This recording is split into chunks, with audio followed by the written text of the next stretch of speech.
दोस्तों आज आपका बहुत बहुत स्वागत है हमारे इस YouTube चैनल पे। तो चैनल पे नए आए हो तो चैनल को लाइक सब्सक्राइब शेयर करो। इसके साथ ही बेल आइकन का बटन दबा दीजिए ताकि आपको रेगुलर नोटिफिकेशन मिल सके। तो दोस्तों आज हम बहुत ही इंपॉर्टेंट चैप्टर पढ़ने वाले हैं, कांग्रेस प्रणाली चुनौतियां में पुनर्स्थापन, जो कि अपने आप में ही को पता चल रहा होगा इसके नाम से। तो दोस्तों आज हम लोग टू द प्रोग्राम में आज इसके बारे में पढ़ेंगे, जिसके बारे में आपको UPSC, SSC, CGL या गवर्नमेंट सर्विस की भी किसी भी तैयारी कर रहे हो प्रिपरेशन कंपटीशन लेवल की, तो आपको इसमें से बहुत कुछ मिलेगा। तो दोस्तों आज हम लोग शुरुआत करते हैं टू द प्रोग्राम में, कांग्रेस प्रणाली और चुनौतियां व पुनर्स्थापन। राजनीतिक उत्तराधारी की चुनौती। 1964 में मई में जवाहरलाल नेहरू की मृत्यु के बाद लाल बहादुर शास्त्री 1966 तक देश के प्रधानमंत्री रहे। शास्त्री जी का 10 जनवरी 1966 को ताशकंद में निधन हो गया। शास्त्री जी की मृत्यु के बाद मोरारजी देसाई व इंदिरा गांधी के मध्य राजनीतिक उत्तराधिकारी के लिए संघर्ष हुआ है। इंदिरा गांधी को प्रधानमंत्री बनाया गया। सिंडिकेट ने इंदिरा गांधी को अनुभवहीन होने के बावजूद प्रधानमंत्री बनाने में समर्थन दिया, ये मानकर कि वे देश के दिशा निर्देश के लिए सिंडिकेट पर निर्भर रहेंगे। नेतृत्व के लिए प्रतिस्पर्धा के बावजूद पार्टी में सत्ता हस्तांतरण बड़े शांतिपूर्ण ढंग से संपन्न हो गई। चौथा आम चुनाव 1967। मानसून की असफलता, व्यापक सूखा, विदेशी मुद्रा भंडार में कमी, निर्यात में गिरावट तथा सैन्य खर्च में बढ़ोतरी में से देश में आर्थिक संकट की स्थिति। विपक्षी दलों ने जनता को लामबंद कराना शुरू कर दिया। ऐसी स्थिति में अनुभवहीन प्रधानमंत्री का चुनावों का सामना करना भी एक बड़ी चुनौती थी। चुनावों के नतीजों को राजनीतिक भूकंप का संज्ञा दी गई। कांग्रेस ने 9 राज्यों उत्तर प्रदेश, मध्य प्रदेश, पंजाब, हरियाणा, बिहार व पश्चिम बंगाल, उड़ीसा, मद्रास व केरल में सरकार नहीं बना सकी। ये राज्य भारत के किसी एक भाग में स्थित नहीं थे। कांग्रेस का विभाजन। सिंडिकेट व इंदिरा गांधी के मध्य बढ़ते मतभेद व राष्ट्रपति चुनाव। 1969 में इंदिरा गांधी समर्थित उम्मीदवार VV गिरी की जीत व कांग्रेस के उत्तराधिकारी उम्मीदवार एवं संजीव रेड्डी की हार से कांग्रेस को 1969 में कांग्रेस को विभाजन की चुनौती झेलनी पड़ी। कांग्रेस ऑर्गेनाइजेशन व कांग्रेस रिवर्जनिस्ट में विभाजित हो गई। 1971 में चुनावों में इंदिरा गांधी ने अपने जनाधार की खोई हुई जमीन को पुनः प्राप्त करते हुए गरीबी हटाओ के नारे से कांग्रेस को एक बार पुनः स्थापित कर दिया। स्मरणीय बिंदु, बहुत ही इंपॉर्टेंट पॉइंट बता रहा हूँ। लाल बहादुर शास्त्री 1964 में 1966 तक प्रधानमंत्री रहे। इस अवधि में देश ने 2 चुनौतियों का सामना किया। 1965 का भारत पश्चिम पाकिस्तान युद्ध, खाद्यान्न का संकट, मानसून की असफलता से इन चुनौतियों से निपटने के लिए शास्त्री जी ने जय जवान जय किसान का नारा दिया। 1965 के युद्ध की समाप्ति के सिलसिले में 1966 में सोवियत संघ के ताशकंद, वर्तमान में उज्बेकिस्तान की राजधानी में भारत व पाकिस्तान के मध्य ताशकंद समझौता हुआ। ताशकंद समझौते हुए भारत की तरफ से लाल बहादुर शास्त्री व पाकिस्तान की तरफ से मोहम्मद अयूब खान ने हस्ताक्षर किए। 1960 के दशक को खतरनाक दशक भी कहा जाता है, क्योंकि इस दौरान भारत ने 2 युद्धों 1962 भारत चीन तथा 1965 भारत व पाकिस्तान के मध्य का सामना किया तथा देश में मानसून की असफलता से सूखे की स्थिति हुई। चौथे आम चुनाव के दौरान देश की आर्थिक स्थिति डामाडोल थी। महंगाई बढ़ रही गई थी। बढ़ती बेरोजगारी, खाद्यान्न की कमी के चलते जन विरोध धीरे धीरे उग्र रूप धारण करने लगे।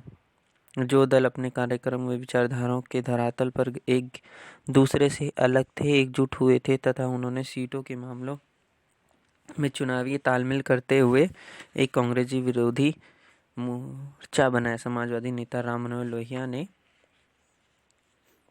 इस रणनीति को गैर कांग्रेसवाद का नाम दिया। चुनावों के जनादेश को राजनीतिक भूकंप की संज्ञा दी गई, क्योंकि कांग्रेस पहली बार चुनाव हारी थी। उसे प्राप्त वोटों के प्रतिशत व सीटों की संख्या में कमी आई थी। 1967 के चुनावों में राज्य में गठबंधन की परिघटना सामने आई। गैर कांग्रेसी पार्टियों ने एकजुट होकर SVD संयुक्त विधायक दल बनाया। पंजाब में बनी SVD की सरकार को पॉपुलर यूनाइटेड फ्रंट कहा गया। दल बदल। जब कोई जनप्रतिनिधि किसी खास दल के चुनाव चिन्ह पर चुनाव जीत जाए, वे चुनाव जीतने के बाद उस दल को छोड़कर दूसरे दल में शामिल हो जाए तो उसे दल बदल कहते हैं। 1967 के चुनावों के बाद कांग्रेस के एक विधायक हरियाणा गयालाल ने एक पखवाड़े में 3 बार पार्टी बदली। उनके नाम नहीं के नाम पर आयाराम गयाराम का जुमला बना है। ये जुमला दल बदल की अवधारणा से संबंधित है। कांग्रेस के भीतर प्रभावशाली व ताकतवर नेताओं के समूह को अनौपचारिक तौर पर सिंडिकेट कहा जाता है। कांग्रेस के भीतर प्रभावशाली व ताकतवर नेताओं के समूह को अनौपचारिक तौर पर सिंडिकेट कहा जाता है। इस समूह के नेताओं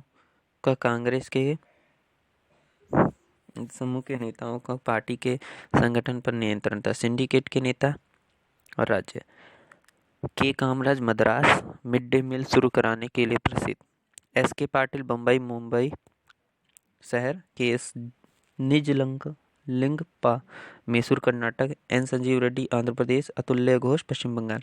1969 का राष्ट्रपति चुनाव। डॉक्टर जाकिर हुसैन की मृत्यु के बाद सिंडिकेट ने तत्कालीन लोकसभा अध्यक्ष एन संजीव रेड्डी को कांग्रेस पार्टी का उम्मीदवार घोषित कर दिया। इंदिरा गांधी ने तत्कालीन उपराष्ट्रपति वीवी गिरी को स्वतंत्र उम्मीदवार के रूप में राष्ट्रपति पद के लिए नामांकन भरवा दिया। इंदिरा गांधी ने अंतरात्मा की आवाज़ पर वोट देने के लिए कहा।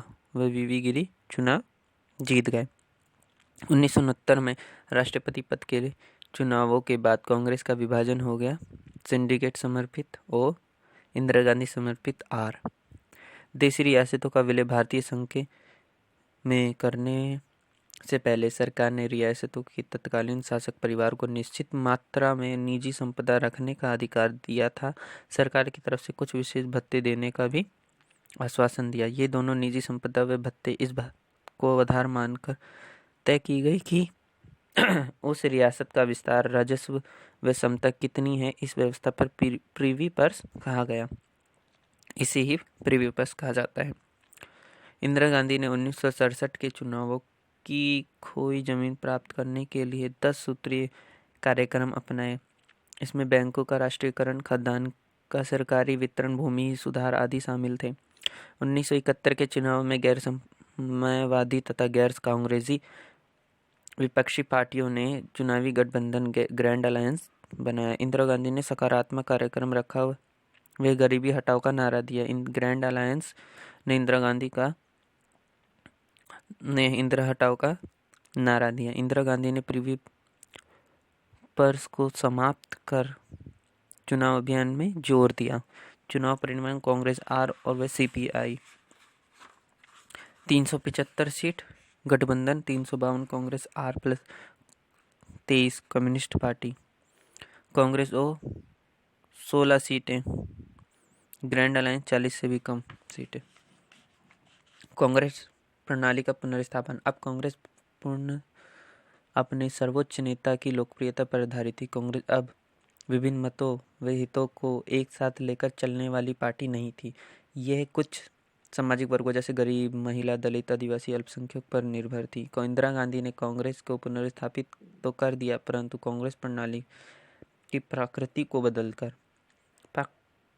बदलकर पार्टी का संगठित ढांचा भी अपेक्षाकृत कमजोर था। पॉलिटिक्स ऑफ गरीबी हटाओ का नारा तथा इससे जुड़ा कार्यक्रम इंदिरा गांधी की राजनीतिक परिणाम थी। इसके सहारे वे अपने लिए देशव्यापी राजनीति समर्थन की बुनियाद तैयार करना चाहती थी। इससे इंदिरा गांधी ने वंचित तबकों, खासकर भूमिहीन, किसान, दलित और आदिवासी, अल्पसंख्यक, महिला और बेरोजगार नौजवानों के बीच अपने समर्थन का आधार तैयार करने की कोशिश की। परिणाम स्वरूप 1971 के चुनाव में पूर्ण बहुमत प्राप्त किया।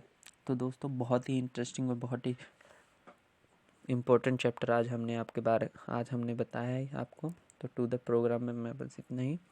तो दोस्तों, अब हम लोग मिलेंगे नेक्स्ट वीडियो में नेक्स्ट टाइम एक नए टू द प्रोग्राम के लिए। तब तक के लिए जय हिंद।